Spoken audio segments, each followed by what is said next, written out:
What is going on, everybody? James Hancock here. I'm back to do a reaction video to what appears to be two different trailers for Season 2 of House of the Dragon. One for the blacks, one for the greens.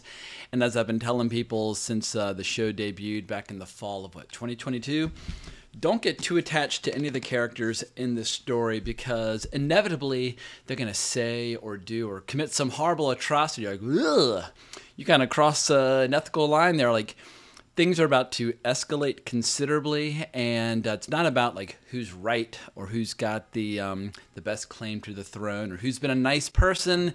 This is all about who's willing to do the most evil, gnarly shit imaginable in order to achieve your goal of destroying your enemy. So full confession, if you want to know what my bias is, I like the characters among the blacks more than the characters among the greens, although I do have a special place in my heart for Aemon. That guy is a total bloodthirsty, psychopathic, just lunatic, but I love him dearly because he is almost as cool and almost as psychopathic as Daemon himself, who is my favorite character in this bloody drama. But with that in mind, let's just dive right in. We're going to watch the trailer for the blacks first, and then we'll do the trailer for the greens. And who knows, maybe the trailer for the greens will pull me over to their side. Maybe if they offer me a really beautiful dragon, I'll switch up. But let's start the sucker up in 3, 2, 1. There are two sides to every story. Watch both and choose a side. Well, I've chosen my side. The House of the Dragon Black trailer starts now. Let's do it, baby. You're the one true queen. My father chose me, his firstborn child, to succeed him. He held to his decision until death. And yet, Alicent's son sits my throne. He's a little prick. I mean to fight this war and win it. Yeah, baby. Goddamn, the music's great. The realm will soon tear itself apart. If men do not remember the oath sworn to King Viserys and to his rightful heir. People have short memories. The Hightowers are marching. You must crush this beast at its head. Hightowers are wealthy and powerful. Simple. Renounce the false king and bend the knee to the king, or your house burns. Good armor. When the desire to kill and burn takes hold and reason is forgotten. You will not even remember. Sounds like a Monday for the Targaryens. We fight for our queen! I feel what I've begun. No, you don't. That's one of my only grievances against the show is how they try to soften and, basically make her character seem less ruthless and less ambitious. Boom, boom, boom, boom, boom. Let me make sure that I'm still recording. Whoa! So while I'm of the opinion that House of the Dragon is probably the best thing to happen to the fantasy genre in quite some time, at least in the world of film and television. Like in the world of gaming, we've got Elden Ring and Baldur's Gate 3 and things like that. But when it comes to the fantasy genre, and I'm a lifelong lover of the fantasy genre, it's kind of slim pickings these days in the world of film and television. There is a lot of fantasy being made. Nearly all of it is atrocious, except for House of the Dragon, which I thought was just pure gold standard storytelling. Love it to pieces. And yet, because I like the material, I am allowed to criticize it. And one of my big criticisms is that they've tried to make Rhaenyra more of a sympathetic character, or at least make it appear as if she's kind of an injured party, whereas the reality is these are all bloody bastards. They're all ambitious to the extreme. There are very few characters that are kind or benevolent or giving or merciful in this drama. That's not why we read it. We're not reading it or experiencing it to figure out, to see, justice is done by those who are on the side of the right and so on and so forth. This is just a bloody civil war between family members. And as we can all relate to at any family squabble over Thanksgiving dinner or Christmas morning or whatever the case might be, usually when a family is fighting, nobody's right. Everybody's just misbehaving. Everybody needs to, go back to bed and be calm and sleep it off, etc. and so forth. So I get why they need to give the audience like the feeling that they've got a character they can get invested in without basically feeling dirty and filthy for rooting for an evil bastard. But that is one of my only criticisms. Another one of my criticisms It's how they've tried to link Rhaenyra to Viserys having this this vision or this dream of how, unless there's a Targaryen sitting on the throne, that when this time of, this endless winter and all this horrible stuff happens, that that the world will end. None of that crap comes up once in this entire book. It's just a tale of succession of this really powerful family that rules over Westeros for several hundred years.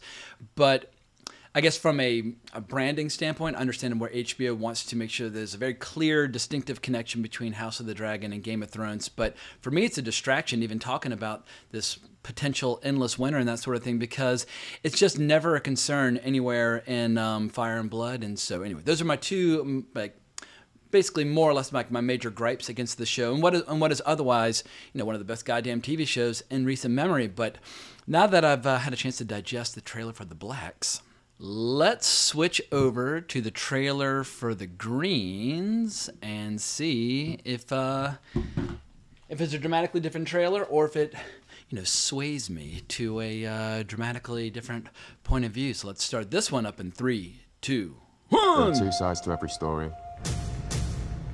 Watch both and choose a side. The House of the Dragon Green trailer starts now. All right, you prick. Only weeks ago, my lord husband was alive, and the realm was at peace. On his deathbed, he knew the realm would never accept a queen. Rhaenyra's supporters will believe what they wish. But Viserys wanted Aegon to succeed him.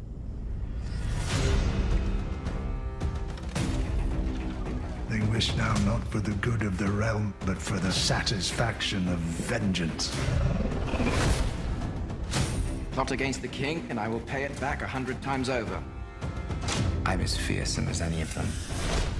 You have no idea the sacrifices that were made to put you on that throne.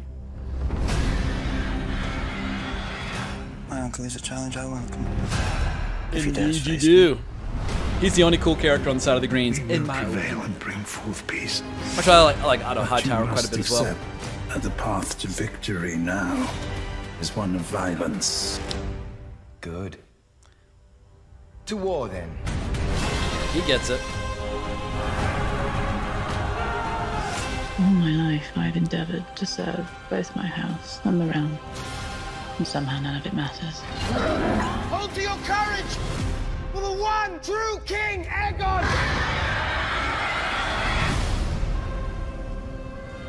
Yeah, I'm not being lured over to the Greens. Team Black, baby. Team Black all the way. Yeah, Aegon, he's just not a likable guy. He's about as likable as Joffrey was in the original Game of Thrones. And if you act like a basically a vicious little prick all day, every day, well, it's hard to have the loyalty of your men. And I guess if you are going to be a vicious, evil prick, well, then you better be really good at fighting and be able to guarantee victory in battle, the way someone like Daemon can, because Daemon is a total stud. And it's funny, I got to get back into being very clear and very careful when I'm pronouncing Daemon versus Aemon, because obviously the Targaryens, they like to inbreed and they like to reuse names. So it's like, yeah, there are multiple Aegons, and there's a lot of similar sounding names, and obviously a lot of strong genetic traits that they all share.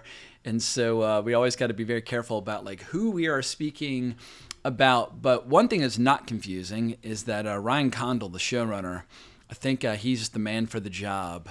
When you're adapting these books, it's hard. There are not a lot of people out there who have the expertise to adapt a book, but also the juice, the power, like the swagger within the industry to make it happen. Like, I mean, running a show and dealing with all the various forces at play is a job or a job description that requires a wide range of skill sets. And it's not just about who's the best writer and who's the best director and who's going to do the best job or most faithful job adapting. It's like who can navigate just the complex waters of dealing with HBO, because you never know what strange requests or decrees might come down from on high within the corporate culture of Warner Brothers Discovery, as was recently revealed when Game of Thrones was just firing on all cylinders and gaining incredible popularity.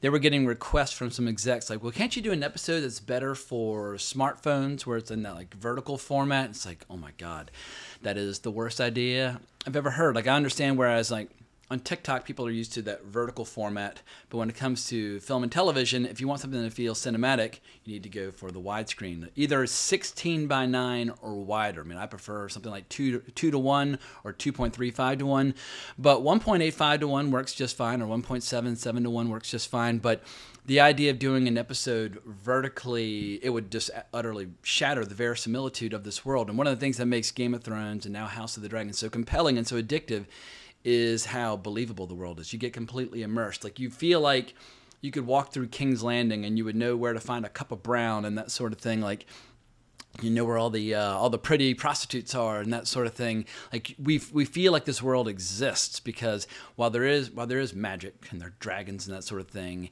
it's always a bit of seasoning. In the end, these are very believable characters with very believable ambitions, even if we're horrified by their actions. And let me warn you, well, actually, I'm going to warn people who refuse to read, but I'm going to try to entice people who like to read.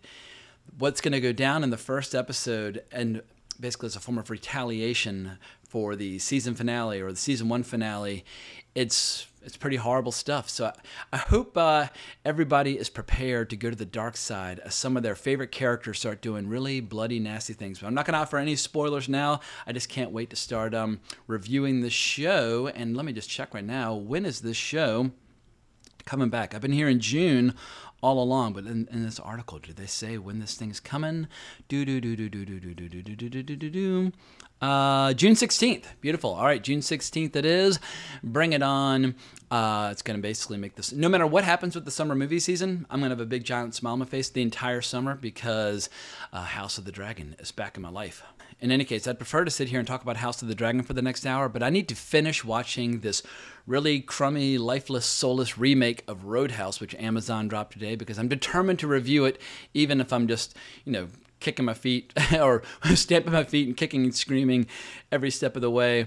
But I look forward to covering this show, all 8 episodes in real time as they come out. I'll definitely be doing weekly breakdowns every step of the way. I'm very excited. So for the time being, please remember to like the video, subscribe to the channel, hit that notification bell so that in June, when I start ranting and raving about fantasy on a weekly basis, you'll be notified about all the new videos. But thank you so much for watching. I really appreciate it. Looking forward to hearing everybody's thoughts, but more importantly, as always, onwards and upwards.